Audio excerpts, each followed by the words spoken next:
Right, I'm just going to share my screen.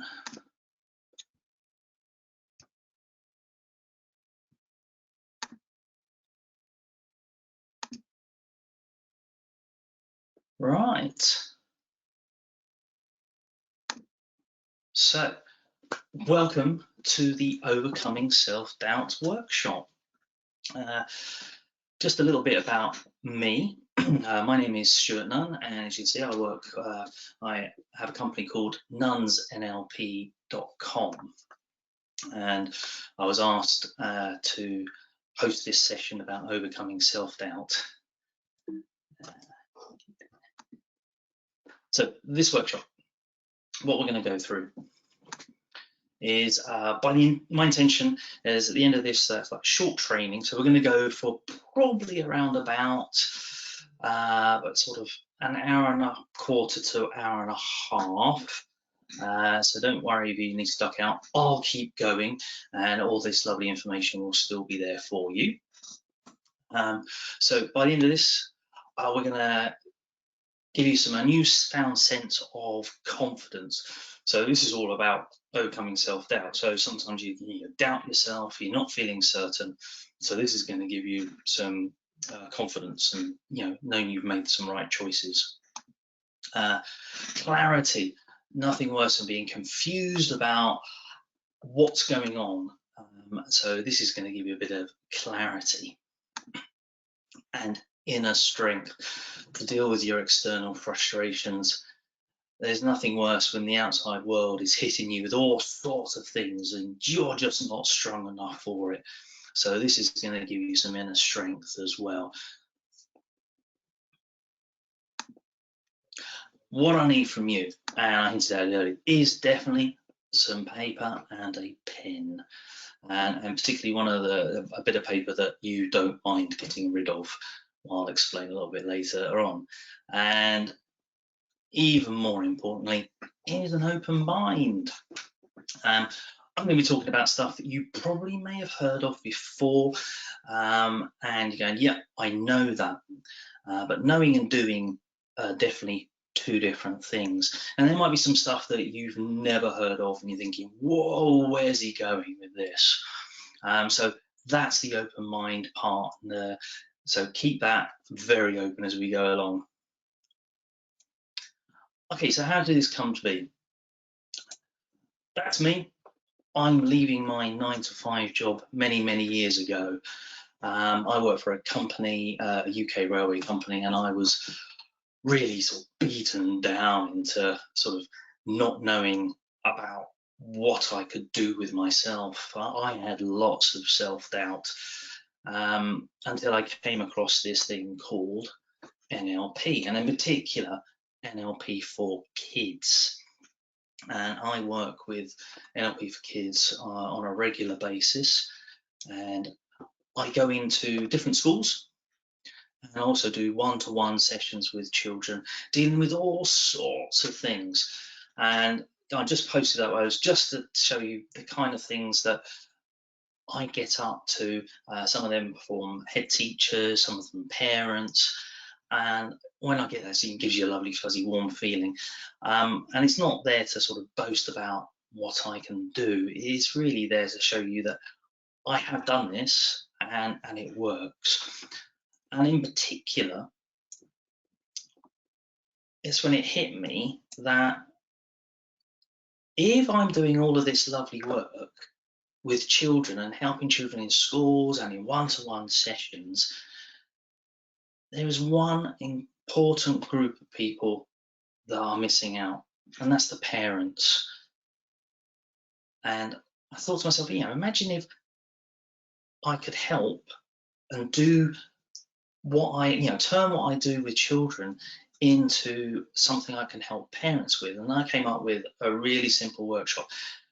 There's lots of simple questions I need to ask you as we go through, but they're all simple stuff, nothing complicated. So enter the Find Your Parenting Superpower workshop. Now, normally I would hold this over 3 days, and it covers a lot of interesting stuff, a lot of information, lots of doing. But for this, and tailoring it towards the overcoming self-doubt, I condensed all that down into, as I said, about an hour and a quarter, an hour and a half. So hold on to your seats. We're going to be on for a very quick ride, and I will won't go too quickly, but the pace will be reasonable. So what's coming up?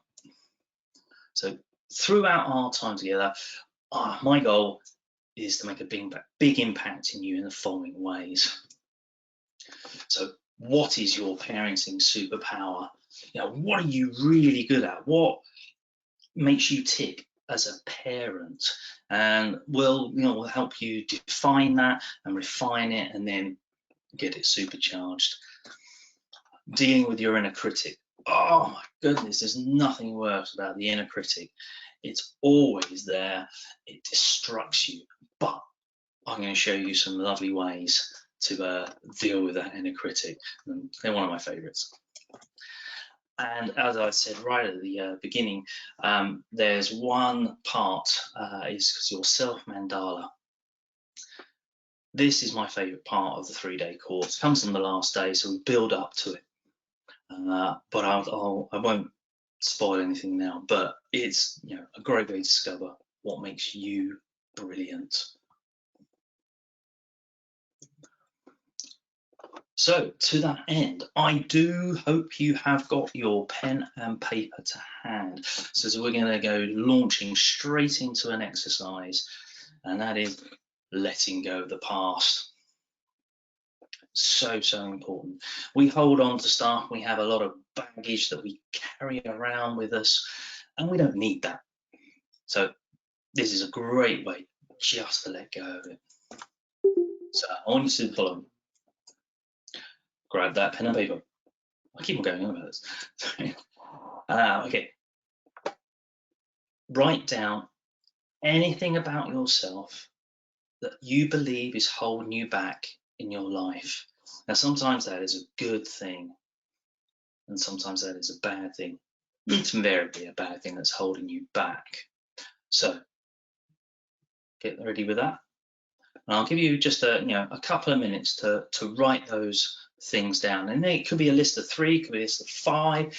You could write quickly and get down to 10. I'll give you a couple of minutes, and then I'm going to tell you what to do next.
Yeah, it was very loud.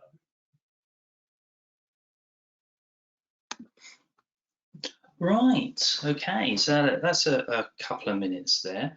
So next thing I would like you to do is really simple. Now you can do one of three things. I've put one of them up. So I want you to get that bit of paper. You can either screw it up into a really, really tight ball and stamp on it, or you can rip it up into little pieces, really, really tiny, tiny bits of pieces. What I get to do when we're doing the 3-day workshop is that evening before they go to bed, rip it up so you can leave the past before you and so you can start a new day afresh. And if you want to go to real extremes, and I've done this, is a bit of fun, you can actually be safe, go outside and set light to it and watch that all just burn away. But as you're doing that, I want you to say, I find peace when I let go. I find peace when I let go. As I said, there'll be a few things that you go, whoa, what's he talking about? But words are really, really powerful. And that little phrase there will do the trick. So I'll just give you a little minute to rip it all up.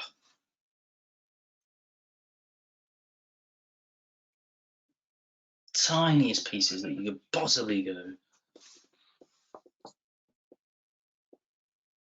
Fantastic. Right. So let's carry on. Right, we're straight into it. So your parenting superpower and how to find it. Some of you may have seen this. This is the learning curve. And it doesn't matter where you start, but we're going to start with the unconscious competence. So that's essentially doing something that we've always done, and in this particular case, something that we've done really well. Well, we don't notice it. It's something that perhaps other people say to us. So you might have a friend going, "Oh, you're so good at that thing. You know, you're so good at getting organised. You're so good at cooking dinner. I can never do that." That is something. So just a little story. Someone I know has a cake making business, and they really didn't, when they started, it was not their thing. You know, they tried it and it didn't work. The cakes weren't great, but after trying several times, got the hang of it and started making these incredible creations. Now, I know there's a lot of cake makers out there, but this particular person was so good, and actually listening to the story of the person that the cake is for and getting the character of that into a cake. So you can see on the left hand side there, well done Leon for being 50. I still remember that just. But you can see, you know, he likes rugby. I really can't remember why the person is lying on a giraffe, but I'm sure there's a very good story behind that. And I think most rugby players would agree. There's some wild stories. And the cake on the right hand side was her first ever wedding cake. And boy, if you want to get a cake right, that's it. And trust me, when the bride saw it, quite a few tears came into her eyes. It was absolutely perfect, exactly what they wanted.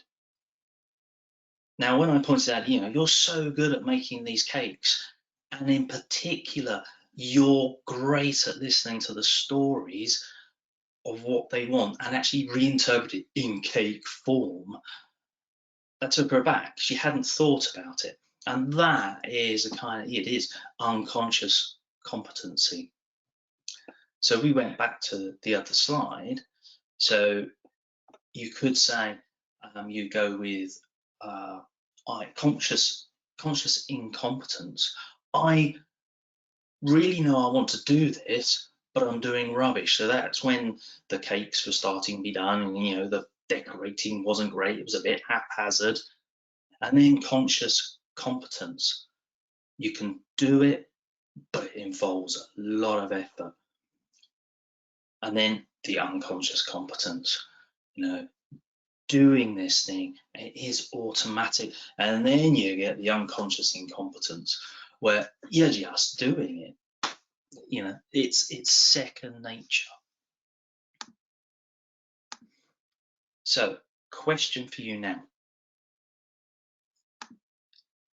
List 3 things that make you stand out as a parent. List 3 things that make you stand out as a parent. Now, examples.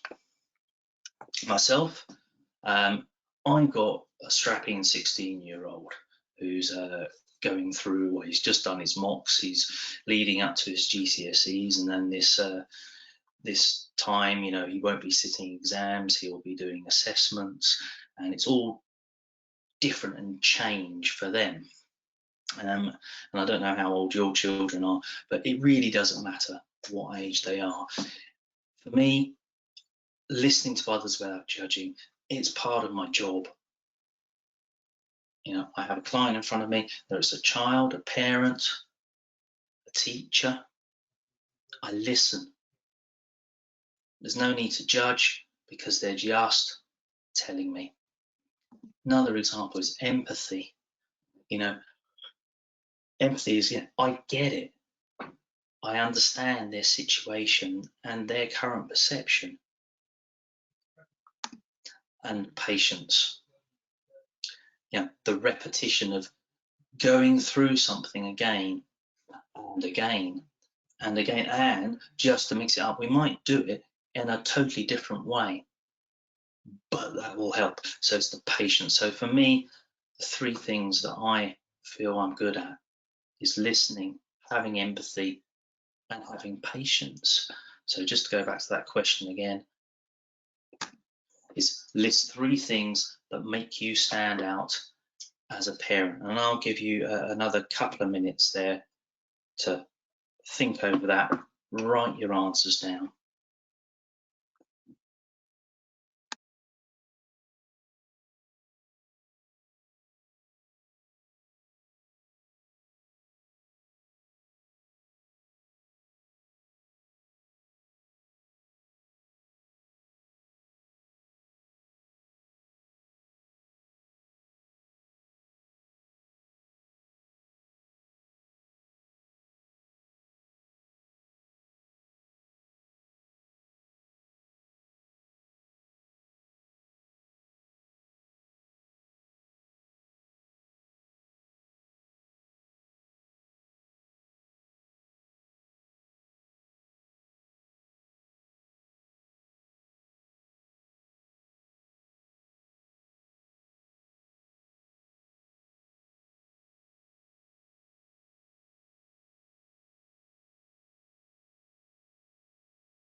Right, hopefully you got down those 3 things. Okay, so next question. What 3 skills have you developed that allow you to be successful in parenting?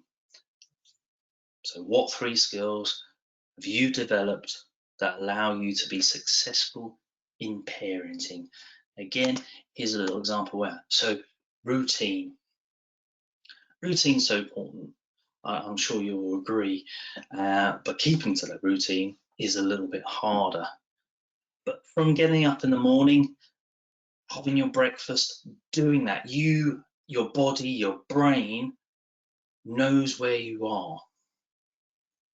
So you can always go, right, okay, this is what I do need to do next. And routine in a household is so important.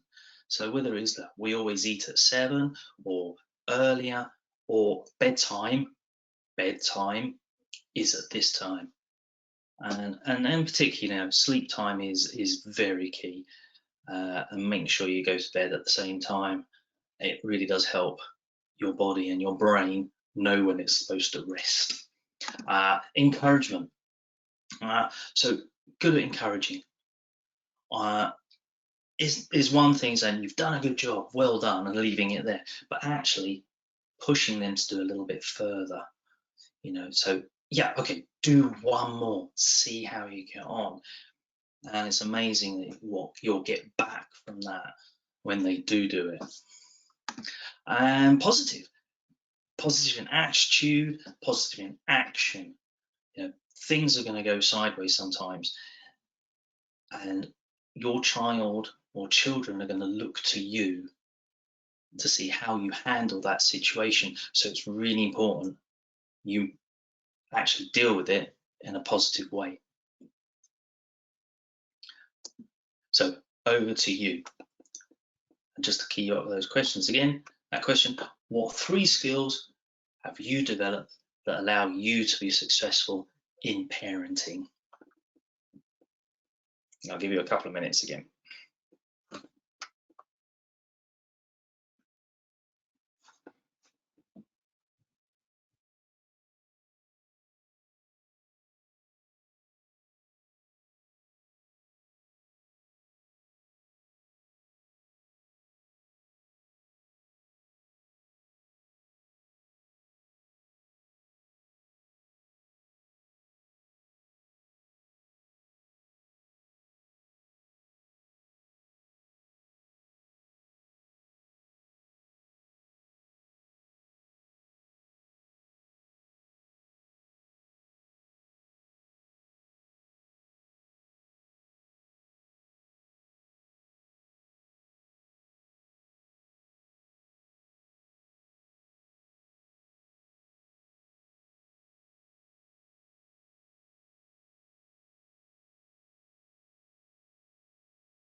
Brilliant.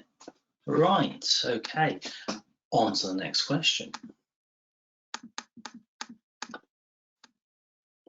What 2 things do you do in your family that makes you the happiest and brings you fulfillment? So what are those 2 things that bring you alive, and actually that spills over into the family?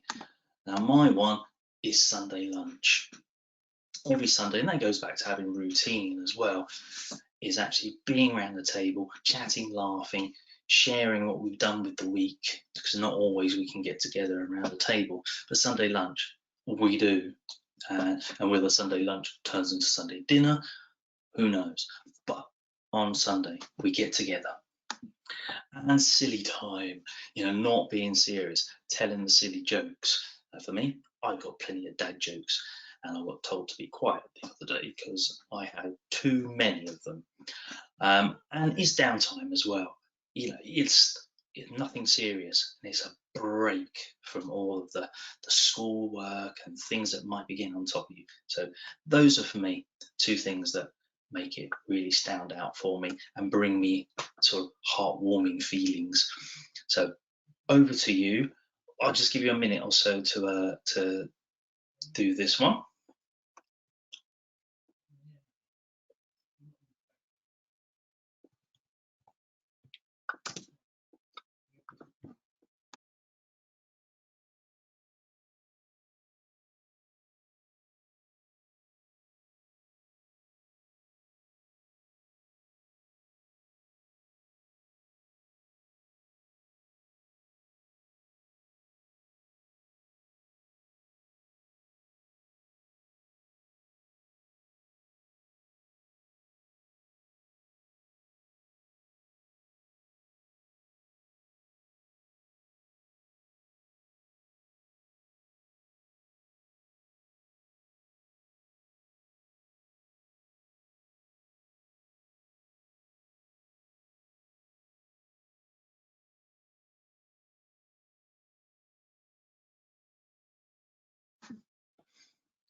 Brilliant. Okay, well done, all of you.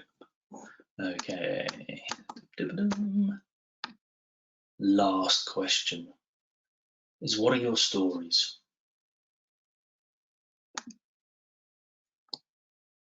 What stories have transformed you into the type of parent you are now?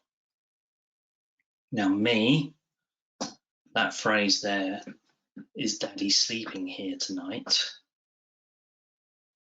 resonated a lot with me back, well, a long time ago now. He was a lot smaller.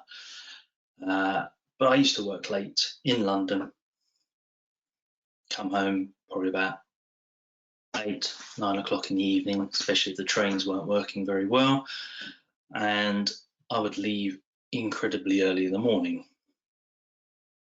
And this, all the way through the week.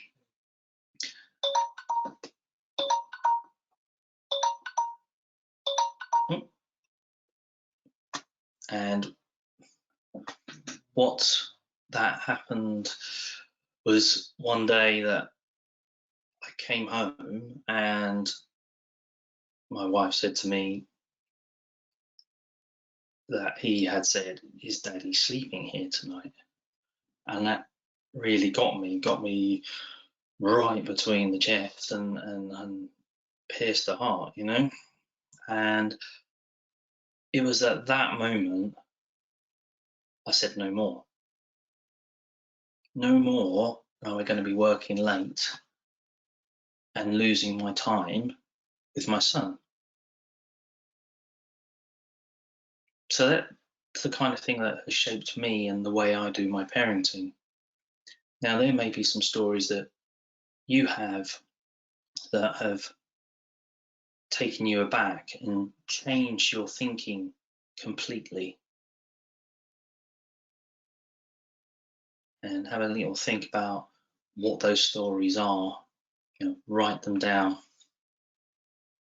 Have a little think. And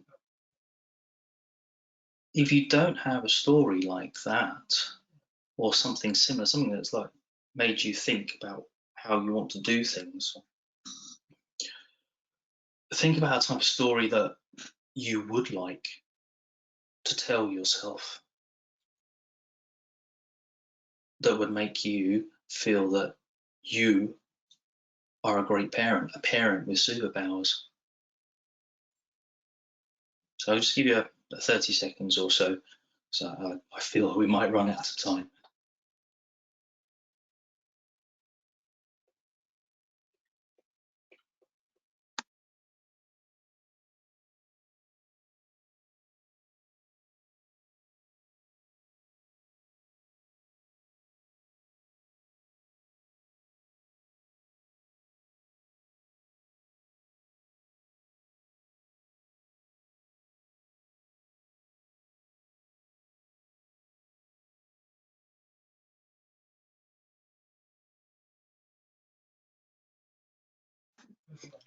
Great. Okay. Hope you got some good stories down there for yourself. Okay, so now we're into the second part, and it's the inner critic.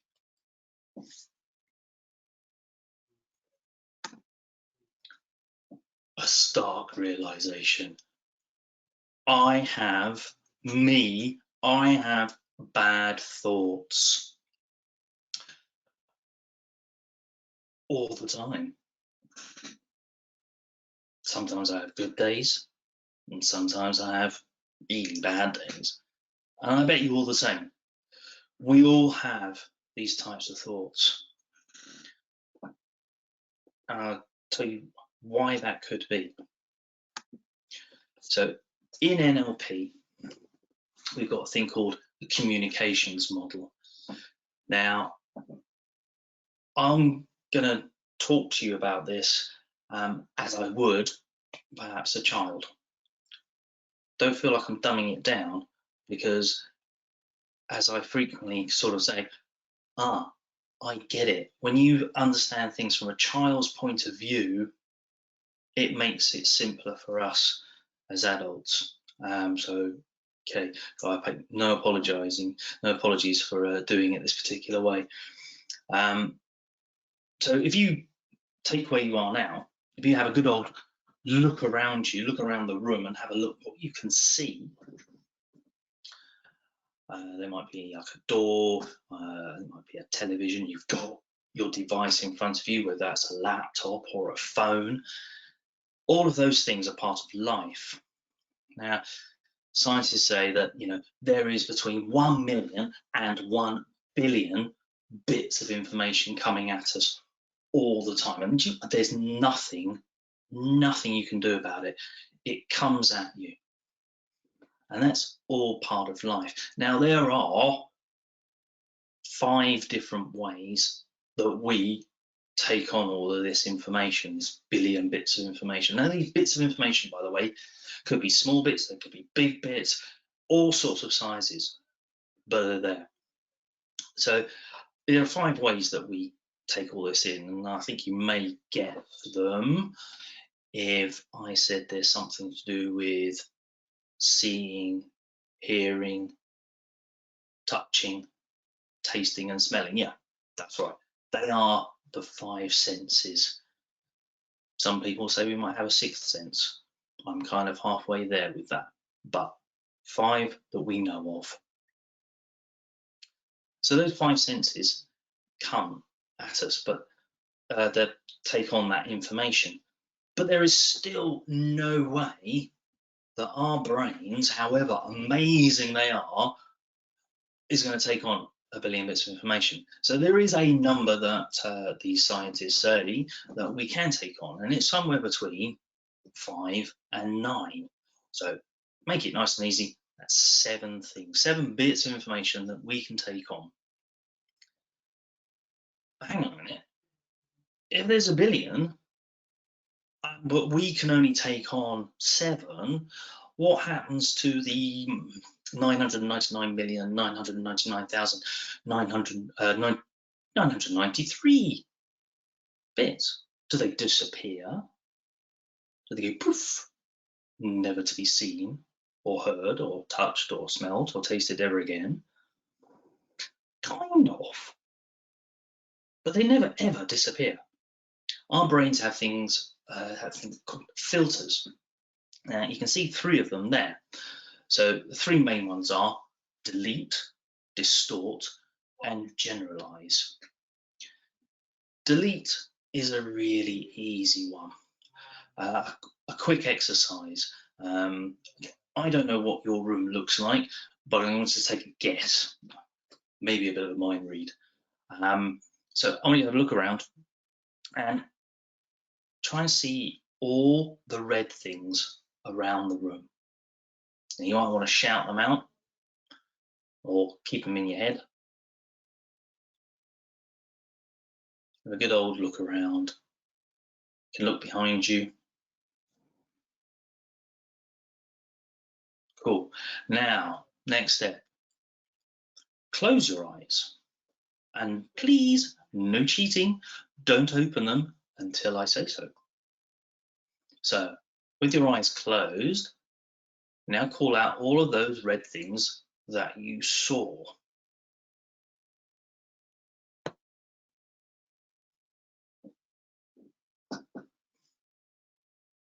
Cool, and I bet there were lots of them. Keep your eyes closed. Now tell me all the green things that you saw.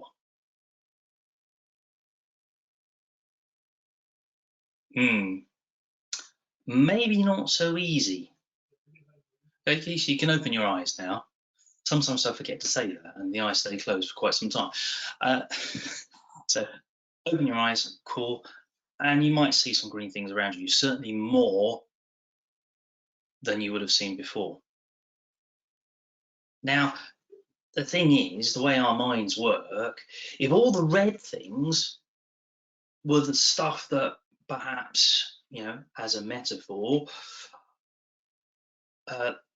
made us feel bad, made us feel, angry or sad, that's all the stuff that we're concentrating on. They're all the things we see, and all the green things, again, as if that is all the stuff that makes us feel happy and gets us going, gets our heart pumping, and gets us laughing and just being a bit more carefree. And what have we done? We've just ignored them. We catch the odd one here and there, but we, by and large, we just ignore them. So what we need to do is actually flip that round. Look for all the stuff that makes us feel good and ignore all the stuff that doesn't. Again, some will pop in, you'll notice them, but the good will always outweigh the bad. So again, in your bit of paper, you might want to write down 3 or 4 things that when you think about them, make you feel good, they make you laugh. Now for me, that could be going out for a walk, smelling the fresh air. Today was beautiful down where I am, and it was a nice, fresh, spring-like smell. It was amazing. Again, using those senses. So you might have some for yourself. So we've done delete, distort. Now distort, different ways that we can think about that, but essentially it's changing something that could be a small thing and making it huge and even worse. Now, for instance, I'm a cub leader. So when cubs were running live, I used to have 20 of them running around my scout hut. And inevitably, someone will fall over and he's going, "No, I've broken my leg. I'm never going to walk again." I said, "Well, time to get up and move on." Had he broken his leg? There was no way he had done that. However, he made it absolutely worst thing it could happen. He was never going to play football again, but he got up and started running around. Now we do that to all sorts of things, and we're great at making things worse than they need to be. And another way our example is, if you're reading a book, and as you're reading it, you get a little movie going on in your mind about what's coming up, what's going on the page, or still you know what that character looks like, but you've just got words on a page. So how have you changed that into a movie? So we've distorted it. So it's another way that we can change things to make things better for us. That thing that we're worried about in the future doesn't have to be that big. It can actually be really small. You have the power to do that.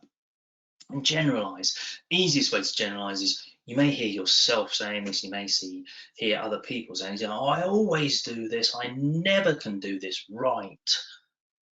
And that's when you can challenge yourself. I would steer clear of challenging someone else, but it helps just to gently say, is it always, or is it sometimes?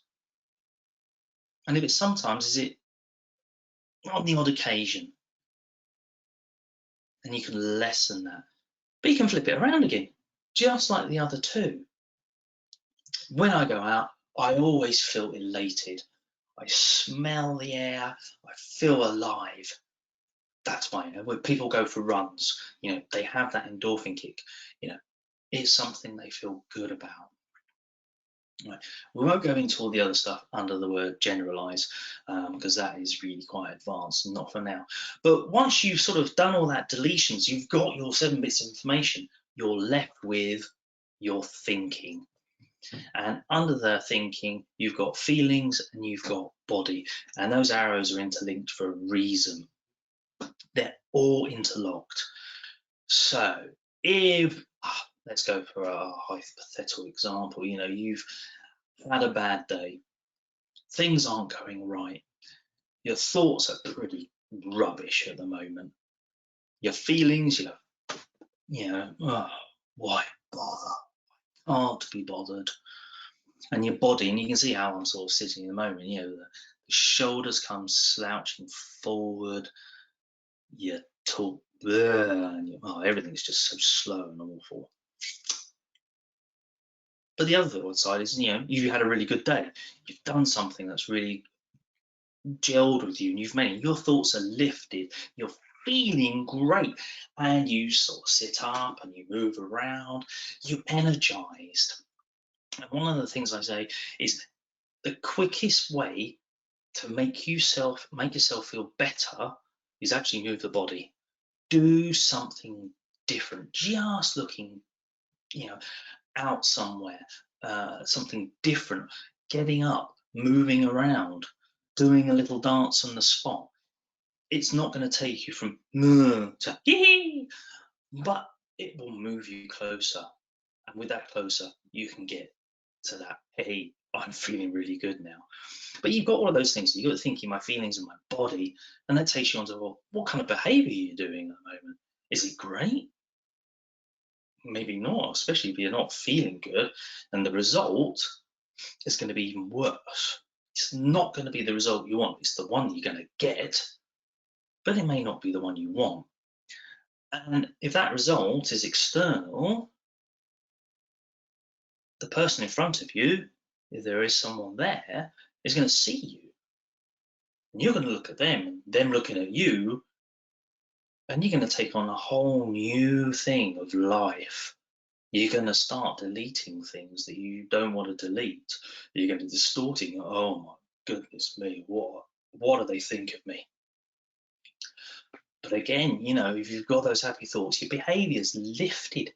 The results are more likely what you want, and the person can see you. So it's very cyclical. You don't want to go down to the downward spiral. You want to come upwards to that feeling great. So that's communications model. It was a really quick trot through that. So, ways to deal with your inner critic. First one is naming your inner critic. Now, when I say inner critic, it's that voice in your head. When you talk to yourself, the one you say, oh, why did I do that? Again, I'm always getting that wrong. Can you hear the generalized term in there? So a great way is you can name it. Now, for me, I call mine Dr. Snuggles. Now, Dr. Snuggles was a character from my youth as a cartoon series, as you can see. But it's not the Dr. Snuggles I remember. Dr. Snuggles was my chemistry teacher. He wasn't called Dr. Snuggles, but he wasn't great. He gave us really bad information.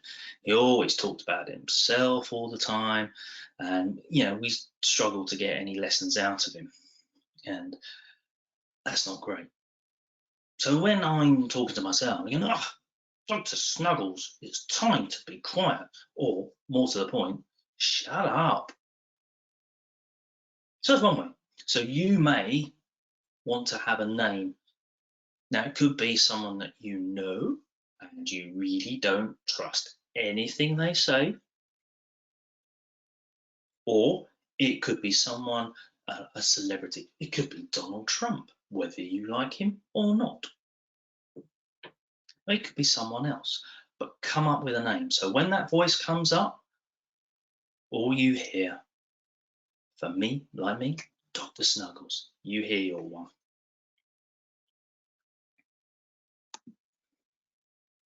So, a few seconds just to think about that.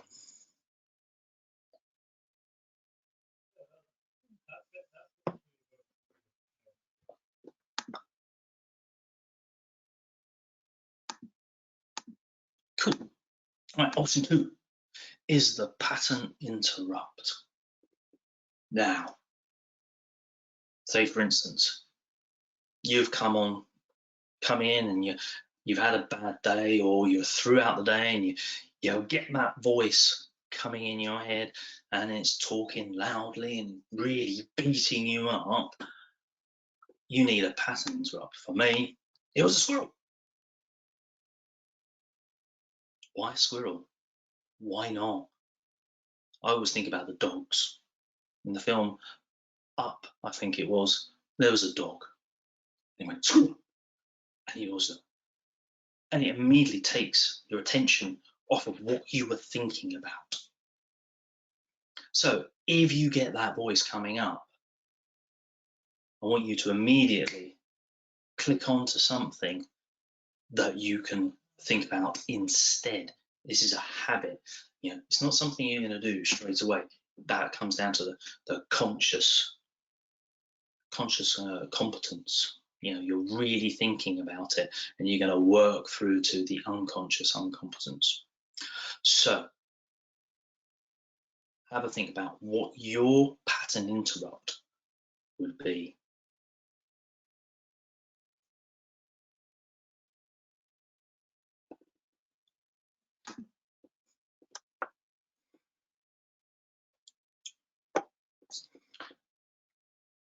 Right, not sure if this video will play, but if it doesn't, I will tell you how to find a version of it. It's on YouTube, but it sums up kind of everything what I'm saying, but makes it simplistic, but it's right, and that's where the pattern interrupt comes from.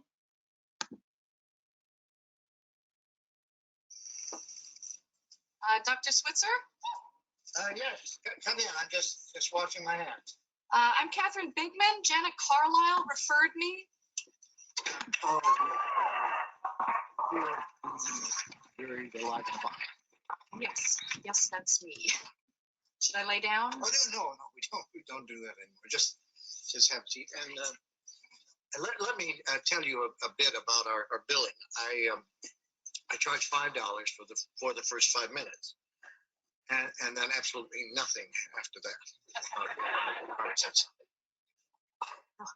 That sounds great. Too good to be true, as a matter of fact.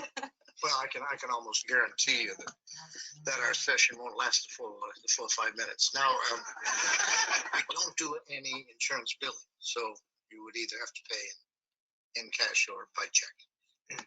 Wow. Okay. And I don't make change. All right. Go. Go. Well, tell me about the problem that you wish to address. Oh, okay. Well, I have this fear of being buried alive in a box. I start thinking about being buried alive, and I begin to panic. Has anyone ever tried to bury you alive in a box? No, but truly thinking about it does make my life horrible. I mean, I can't go through tunnels or be in an elevator or in a house, anything boxy. So what you're saying is you're claustrophobic. Yes, that's it. All right, well, let's go, Catherine. I'm going to say 2 words to you right now. I want you to listen to them very, very carefully. Then I want you to take them out of the office with you and incorporate them into your life. Shall I write them down? Well, if it makes you comfortable, it's just 2 words. We find most people can remember them. Okay. You ready? Yes. Okay, you're there. Stop it!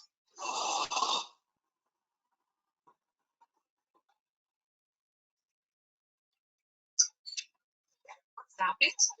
Yes, S-T-O-P, new word, I-T. So what are you saying?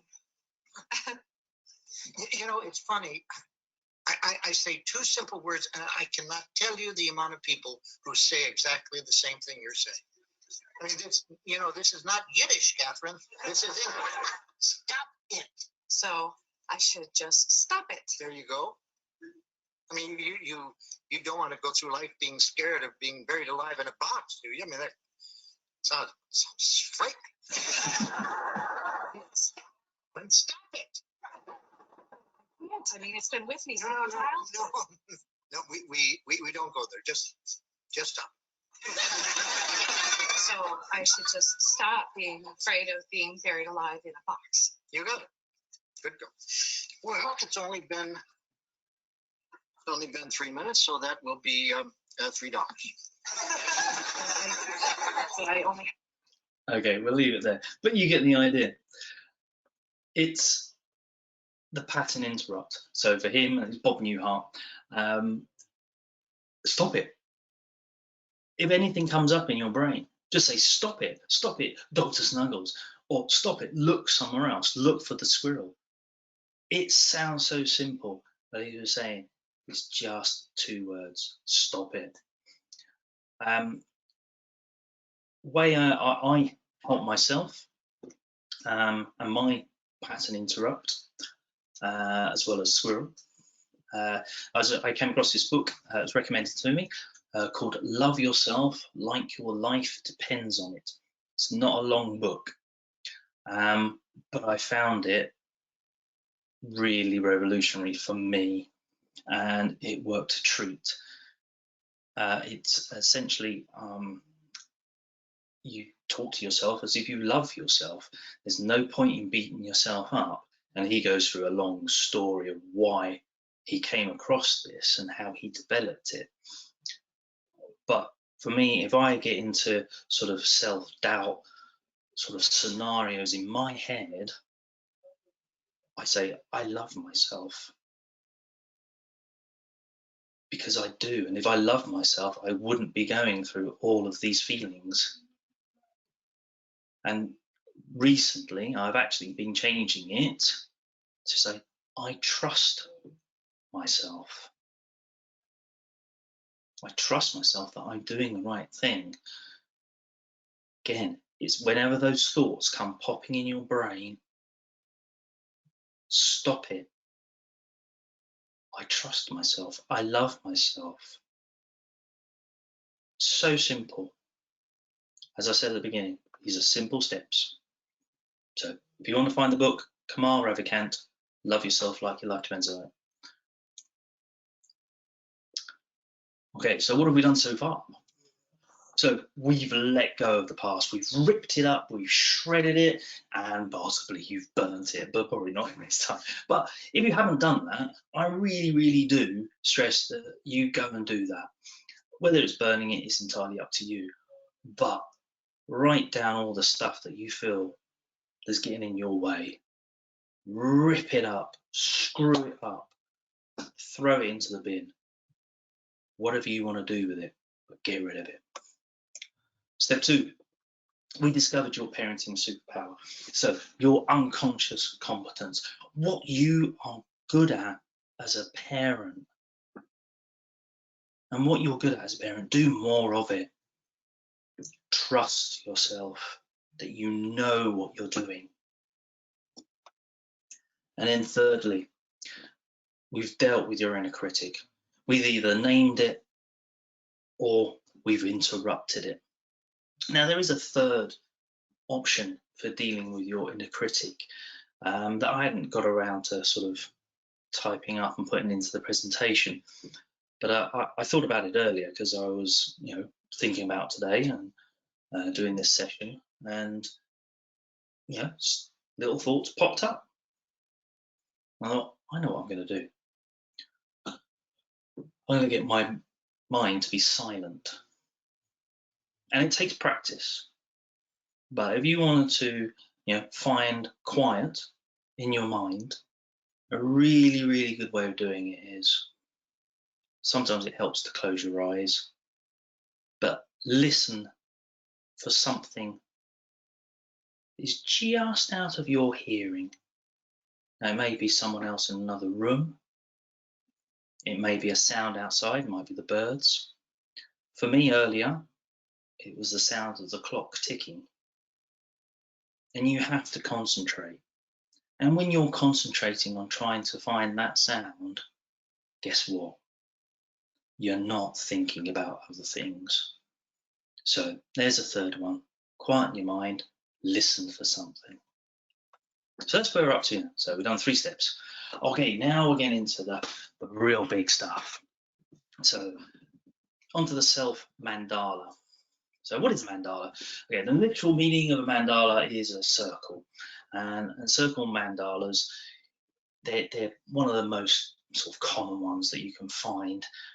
And they have really, real powerful significance all around the world, and particularly as it says there, Hinduism, Buddhism. But we've taken on, you can see the books in Tesco's and all that, W.H. Smith, of colouring books that you can draw in your mandalas. Now, the circle mandala is, as it says there, a symbol of unity, wholeness, and oneness. So we can look at your mandala and how this affects you and what you can do. So here's one I made earlier.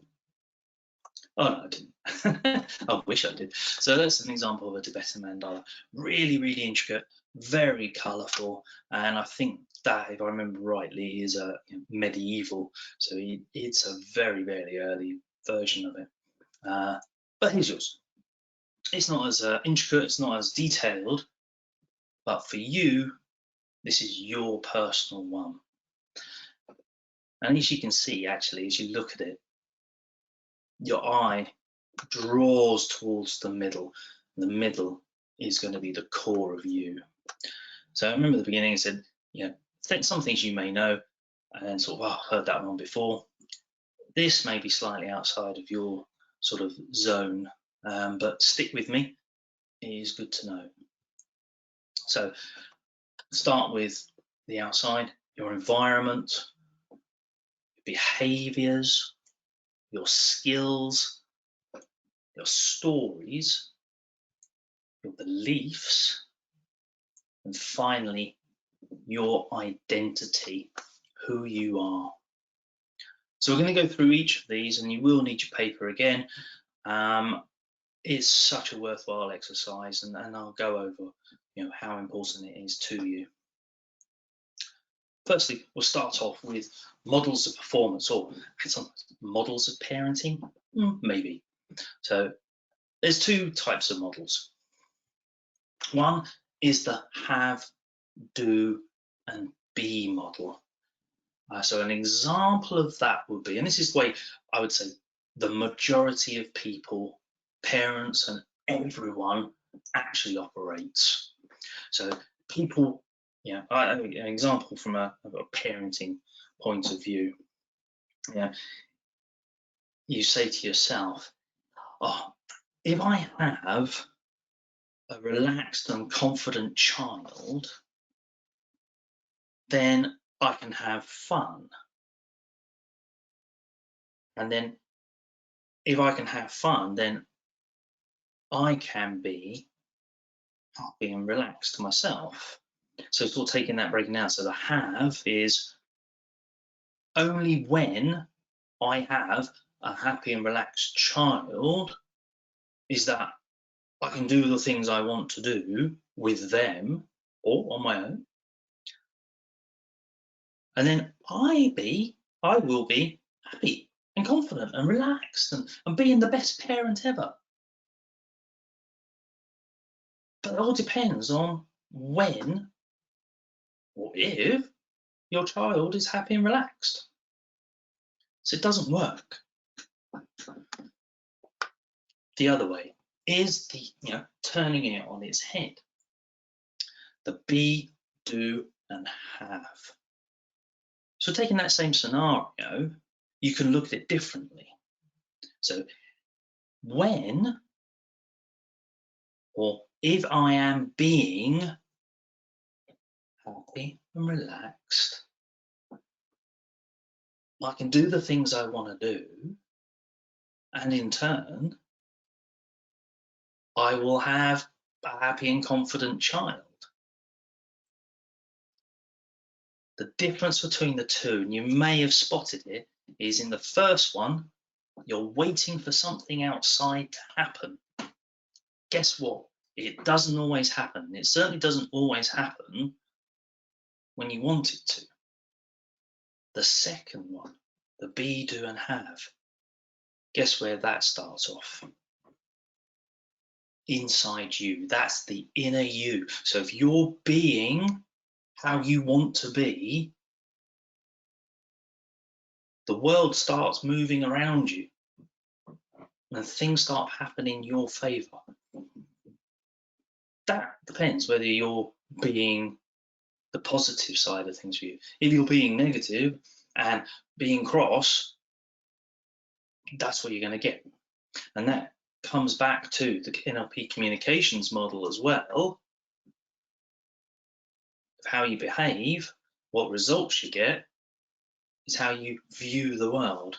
So it all comes, it's so important that you need to think about how you are feeling and come from that position first. Okay, so, and I was got from a good friend of mine called Jim Fortin. So we start off with the environment. So environment, a question that you could ask yourself, what is it that you want? So an example from me, this was a little while ago, so it was helping my son through his mock exams. So that's what I wanted. So you may, have a think about what you want.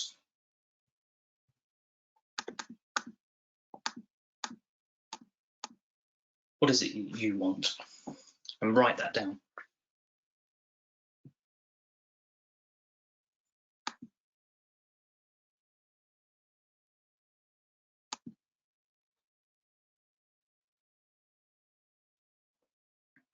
Okay. Go on to behaviors. Excuse me.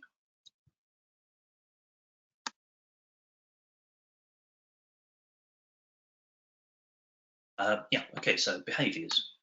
What behaviors will allow me to have the environment I want? So for me, that was, so what behaviors will allow me to help my son through his mock exams? Be supportive, of course. He may be stressed out at some points, but I'll be there for him. I'm encouraging him. But I'm also curious.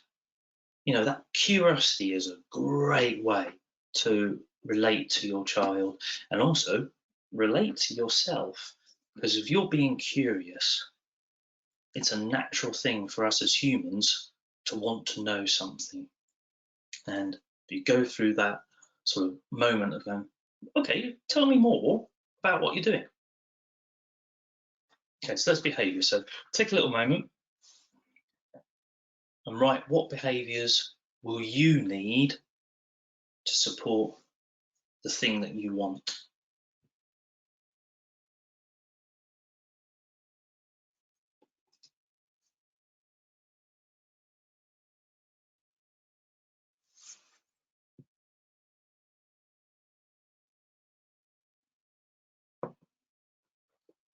Okay, next one, skills. What skills do you need to perform those behaviors? I need to be a listener.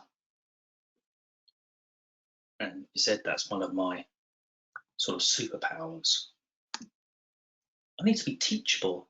So when you're being curious, you're willing to listen, and actually, sometimes, especially when we're doing homework and things like that and helping them out, you have to learn different ways. So be teachable, always learning.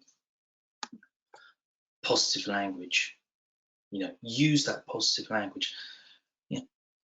It's not like looking through rose-tinted spectacles. But you're saying, yeah, that's good. Okay, I understand that. Tell me more. No, no, you've got it wrong. Do it this way. Think about the inflection that you're saying as well. Okay, take a little moment. Think about what skills you may need to perform the behaviors to get the thing that you want.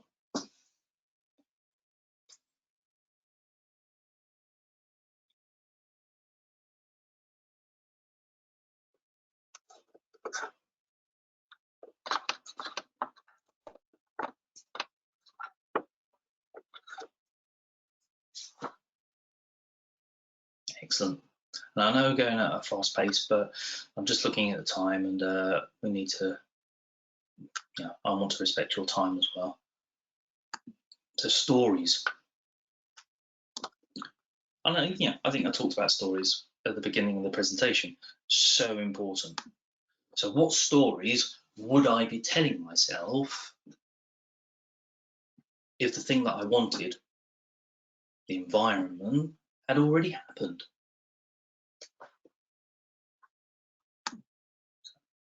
My story is I'm there for him every night.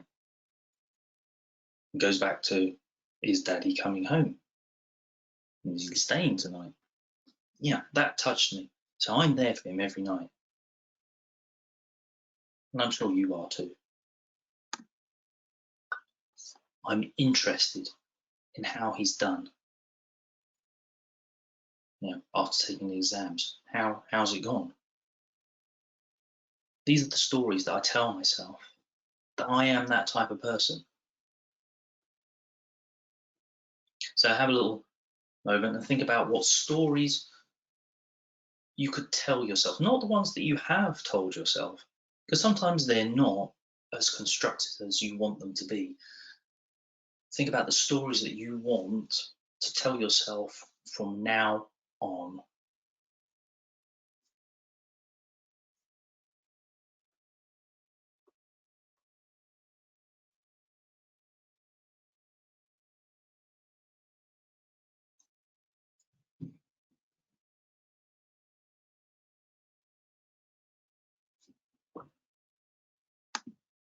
Well, I missed one out. There we go. But then, yeah, I'll let you carry on. All right, beliefs.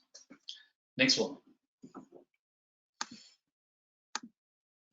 What would I believe if I had already achieved the thing I wanted? So I know what kind of stories I'm going to tell myself. I am telling myself. What would I now believe? So I believe I'm actually good at active listening. And active listening, as I show you, is not a case of, okay, I'll get it. And you're on your phone. No, it's actually being present with whoever you're being. I believe I'm confident that he's doing his very best. If I didn't believe that, I think he might be doing his worst and he can't be bothered. But that's not true. For me, it's my truth. So come up with some beliefs that you will have if you got the thing that you wanted.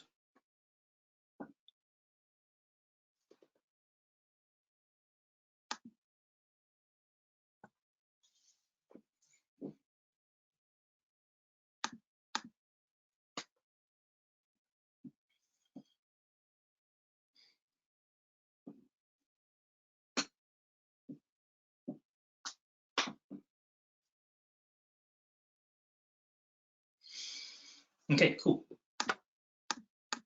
Identity. We're right at the center now. This is your core. This is who you are. We've done all the other stuff, and you see that we've worked from the outside and we've come in. But this is the important part. Who do you need to be? What characteristics would serve you and actually get all the stuff that you wanted? And a little clue is, if you haven't got what you want now, you haven't got the right characteristics. The good news is you can change them, and you can do it. So I'm committed. I'm committed to myself that I will help my son out. Whatever it takes. Whatever it takes. And I'm sure you have that kind of commitment too. I take responsibility for helping him. He has to help himself too, but I have my own responsibility to him to show that I'm showing up and actually being with him.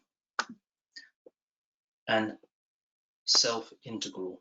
So it's a fancy way of basically saying that I'm keeping my word. I've committed to something, I'm responsible for it, and I'm going to keep my word to it, whatever it takes. So have a think about what characteristics would serve you from now on to get the things you've identified that you want.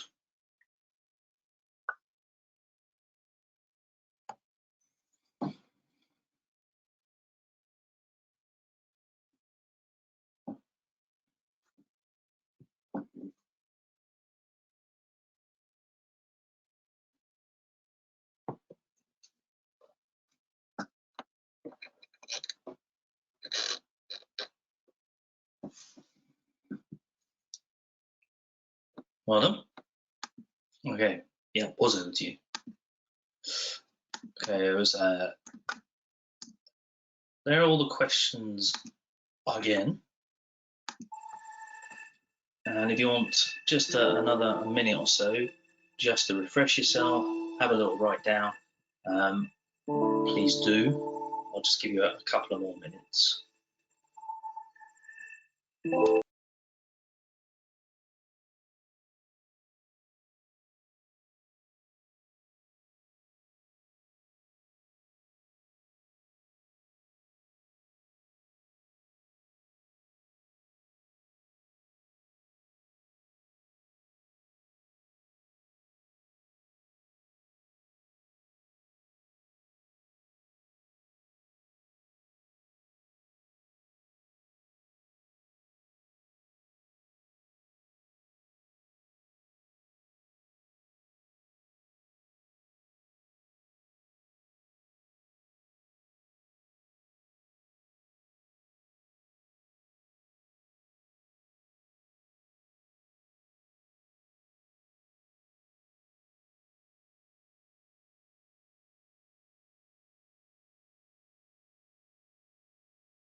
Okay, hope you've managed to do all of those.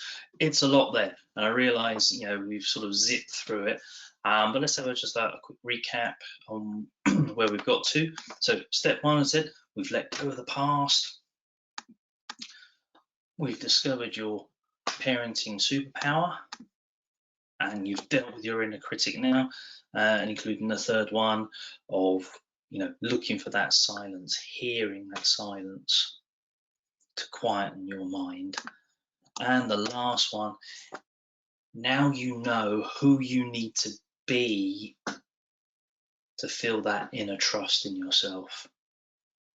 So whatever it is you want, work back from that environment to what kind of identity do you need to get it all. So that's it for now. I really want you to sort of see that as an image for you. You ever have that thought of self-doubt, that old self-doubt? Because now you can look in the mirror and see yourself as you want things to be, not as they are.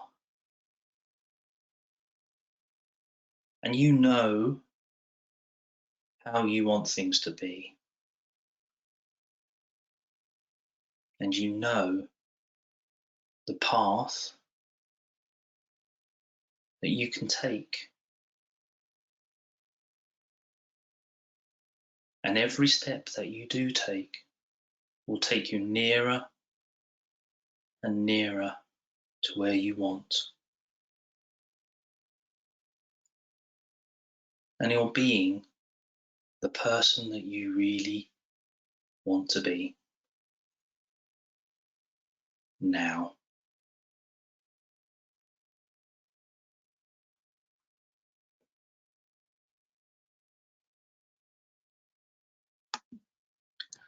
Thank you. There was a lot there. I do appreciate it. We did go rather quickly.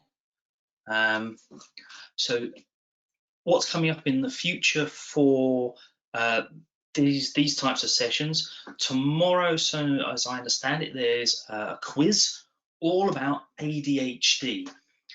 So that'd be a real one to, if you've got time and you want to spend another evening with us lovely NLP for Kids practitioners, it's well worth it. Bit of fun, why not? So what is it tomorrow? Wednesday. So yeah, go for it. And next week there's money management on the Monday, Q&A session, and I believe, actually, I'll check it. Yeah, that's me again, with one of my lovely colleagues, Mary. So that will be a bit of fun. Ask all the questions you want. See us flounder. No, see us come up with some great answers for you. And the one after that is setting ground rules and discipline. That's on the Wednesday. And then it's back to me again on the following Monday. Changing your emotions fast. There's lots of stuff, and there's still stuff going on. So go back to the link that you heard about this session. Jump onto others. It's going to be good fun. All right. Enjoy the rest of your evening, and thank you again. My name is Stuart Nunn. Feel free to reach out anytime you want. And the session slides from today, I will ensure they're all sent out to you. But yeah, brilliant stuff. Thank you. Hope you enjoyed it. Bye-bye.